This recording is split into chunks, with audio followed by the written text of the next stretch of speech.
Assalamualaikum warahmatullahi wabarakatuh. Yang terhormat Bapak Dr. Yudi Kusworojati, SEMPA, selaku dosen pemangku mata kuliah Manajemen Strategik dan teman-temanku sekalian.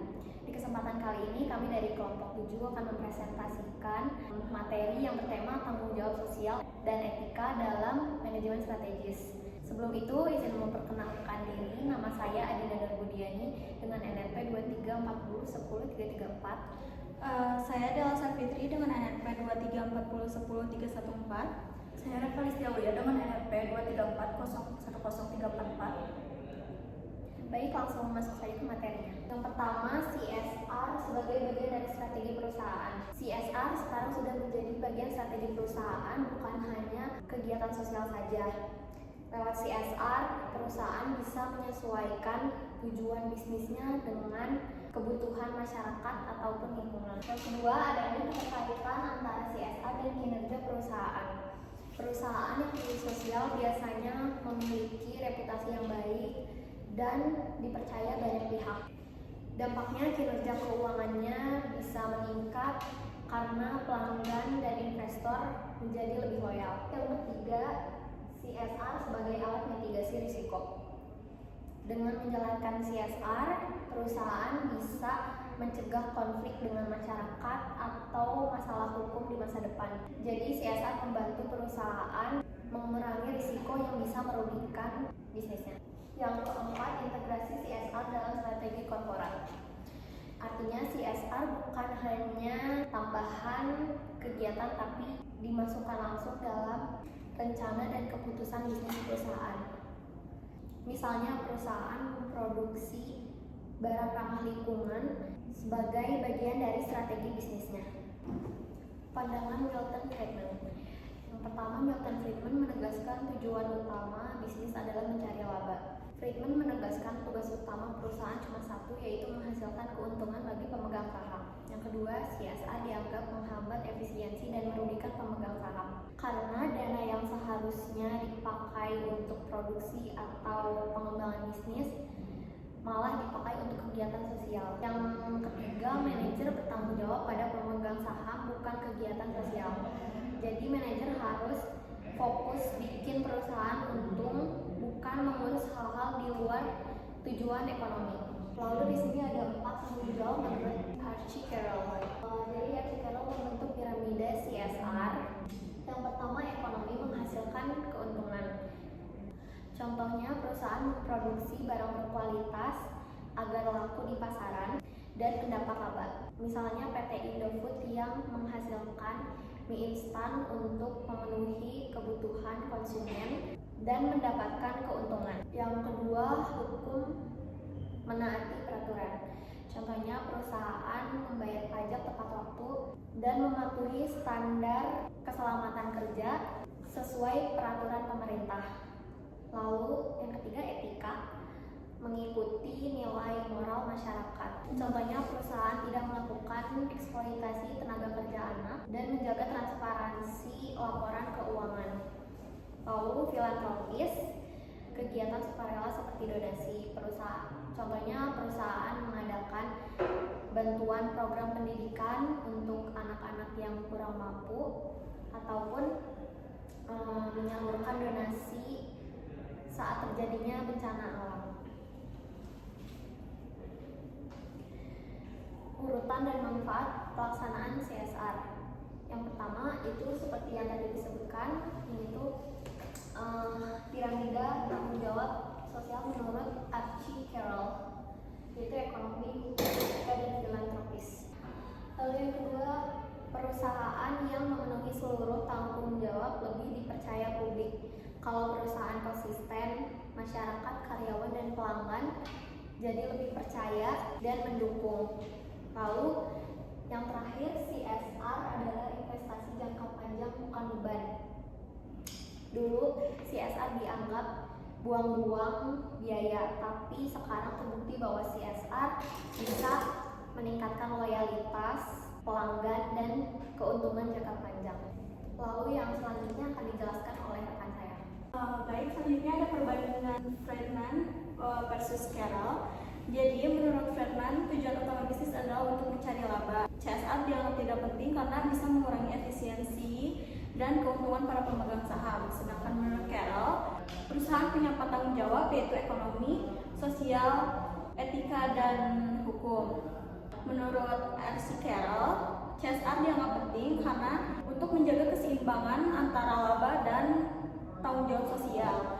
Dan kesimpulan dari pandangan antara Milton Friedman dan R.C. Carroll, yaitu Milton Friedman lebih berfokus kepada ekonomi, sedangkan R.C. Carroll lebih menekankan keberlanjutan dan keseimbangan sosial gitu. Jadi pandangan modern ini lebih mendukung R.C. Carroll karena terbukti CSR bisa meningkatkan kinerja dan reputasi jangka panjang perusahaan.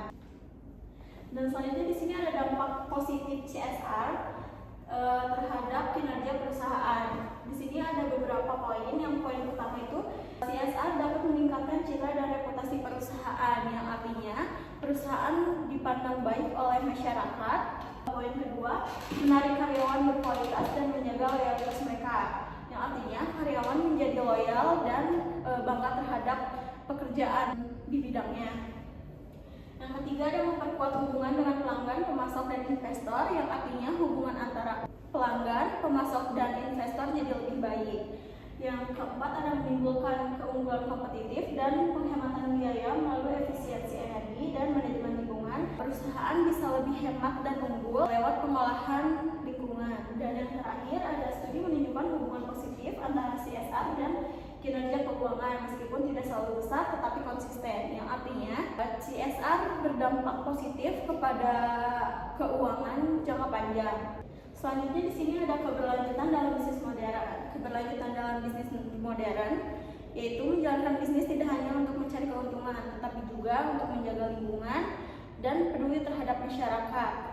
Usaha bisa bertahan lama, dapat dipercaya, dan bisa bertahan terhadap krisis.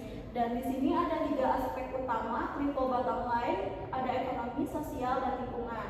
Ekonomi yaitu perusahaan harus tetap menghasilkan keuntungan dan beroperasi secara efisien. Dan yang kedua ada sosial, yaitu perusahaan harus memperhatikan kesejahteraan karyawan, pelanggan, dan masyarakat sekitar. Sedangkan yang ketiga itu lingkungan, yaitu perusahaan harus mengurangi polusi, harus menghemat energi, dan harus mendaur ulang limbah.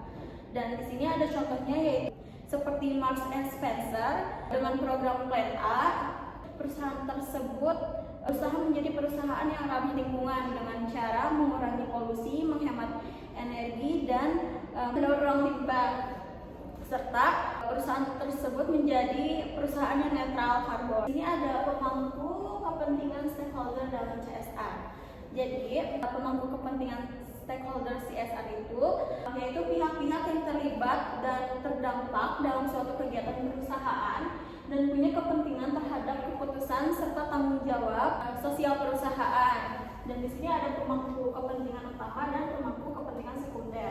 Pemangku kepentingan utama itu seperti pelanggan, karyawan, pemasok, pemegang saham, dan kreditor. Sedangkan pemangku kepentingan sekunder yaitu pemerintah, media, LSM, masyarakat, dan komunitas lokal. Jadi keputusan bisnis yang baik harus menyeimbangkan antara kepentingan semua pihak untuk mencapai keberlanjutan jangka panjang. Sekian, selanjutnya akan dijelaskan oleh rekan saya. Selanjutnya dalam slide kali ini ada konflik kepentingan antar pemangku kepentingan.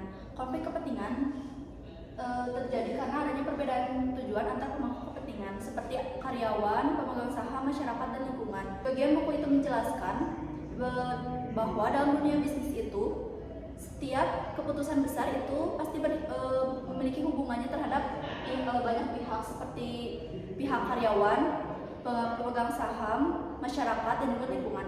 Nah, karena adanya tiap pihak itu berbeda tujuannya, konflik yang muncul itu di antara mereka itu hal yang sangat wajar. Selanjutnya ada keputusan strategis, harus mempertimbangkan dampak sosial, etika, dan juga ekonomi untuk menghindari kerugian antara salah satu pihak. Selanjutnya ada keputusan strategis yang harus mempertimbangkan antara dampak sosial, etika, dan juga ekonomi untuk menghindari kerugian antara salah satu pihak. Jika perusahaan hanya memikirkan keuntungan jangka pendek, maka konflik bisa saja terjadi dan malah merusak bisnis itu sendiri.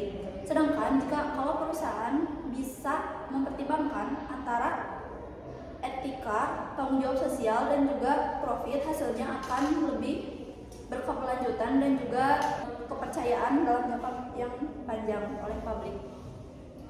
Ada contoh kasusnya di sini dalam kasus BP dan juga Johnson & Johnson atau J&J. Dalam kasus BP itu mereka terlalu fokus untuk mengurangi biaya bahan produksi yang akhirnya mengabaikan keselamatan kerja. Nah, akibat mengabaikan keselamatan kerja itu terjadi ledakan besar di anjungan minyak Deepwater Horizon tahun 2010 yang mengakibatkan pencemaran laut yang sangat parah, dan BP ini mengganti rugi sekitar 28 miliar dolar Amerika Serikat. Sedangkan dalam kasus Johnson & Johnson atau J&J ini, mereka menerapkan pedoman moral yang disebut dengan The Credo, yang isinya itu mereka bertanggung jawab terlebih dahulu terhadap pelanggan, masyarakat, dan juga karyawan. Lalu setelah itu kepada pemegang saham, yang artinya mereka tidak hanya mengejar soal keuntungan saja, tapi menjaga kepercayaan dan menjaga reputasi dan kepercayaan. Artinya mereka tidak hanya mengejar soal keuntungan, tapi juga kepercayaan publik dan reputasi jangka panjang. Makanya J&J ini sering dijadikan contoh perusahaan yang bisa mempertimbangkan antara etika dan keuntungan. Selanjutnya ada etika bisnis sebagai dasar keputusan strategis. Etika bisnis ini adalah prinsip moral dan nilai-nilai yang menjadi dasar perilaku perusahaan dalam mengambil keputusan strategis. Nah, jika perusahaan mengambil keputusan itu harus memikirkan terlebih dahulu apakah langkah ini benar yang secara moral dan bukan hanya menguntungkan secara finansial saja. Menurut Whelan and Hammer, strategi yang baik harus mempertimbangkan antara aspek estetika, bukan hanya efisiensi dan hanya profit saja. Jika aspek etika diabaikan, maka hasilnya itu balik lagi ke yang tadi, merusak reputasi dan kepercayaan publik. Selanjutnya ada peran etika dalam strategi. Etika membantu menilai apakah keputusan strategis itu benar atau salah secara moral yang hanya bukan mengejar keuntungan secara finansial saja. Mendorong perusahaan untuk bertanggung jawab dalam dampak sosial dan lingkungan. Tanpa etika, strategi bisa saja menghasilkan keuntungan di awal, menghasilkan keuntungan jangka pendek, tapi merusak reputasi dan kepercayaan dalam jangka panjang. Faktor yang mempengaruhinya yaitu ada 4: budaya organisasi dan nilai moral pimpinan. Yang kedua ada tekanan dari atasan untuk mencapai target. Yang ketiga ada sistem penghargaan dan hukuman dalam perusahaan, dan yang keempat ada lingkungan sosial dan norma masyarakat tempat bisnis beroperasi, yang akan dibahas di slide berikutnya. Nah, di sini ada faktor penyebab perilaku tidak etis. Perilaku tidak etis ini muncul ketika seseorang atau perusahaan mengambil keputusan yang melanggar nilai moral, hukum, atau standar sosial demi kepentingan pribadi atau keuntungan jangka pendek. Penyebab utamanya yaitu ada 5. Ada tekanan untuk mencapai target atau laba rugi. Karyawan atau manajer ini seringkali melakukan cara yang salah karena adanya tekanan dari atasan untuk mencapai target itu. Dan yang kedua ada budaya organisasi yang buruk. Lingkungan kerja yang punya permisif terhadap kecurangan membuat karyawan itu menjadi meniru perilaku yang tidak etis. Yang ketiga ada kurangnya sistem pengawasan dan saksi. Karena perusahaan itu yang tidak memiliki kode etik atau mekanisme pelaporan pelanggaran, maka perilaku tidak etis itu akan sulit dicegah oleh karyawan dan manajer. Yang keempat ada kepentingan pribadi yang lebih dominan. Keputusan ini didasarkan karena karena memikirkan keuntungan individu, bukan kepentingan perusahaan atau masyarakat. Dan yang terakhir ada nilai moral individu yang lemah. Perbedaan latar belakang, pendidikan, dan pengalaman bisa saja mempengaruhi seseorang untuk menilai mana yang benar dan mana yang salah. Selanjutnya ada tata kelola global, sistem berbasis aturan versus sistem berbasis hubungan. Apa sih tata kelola global itu? Tata kelola global atau global governance itu mengatur bagaimana perusahaan menjalankan bisnis di berbagai negara dengan standar etika, hukum, atau budaya yang berbeda-beda. Menurut Wellen and Hanger, sistem tata kelola di dunia itu umumnya terbagi oleh dua tipe.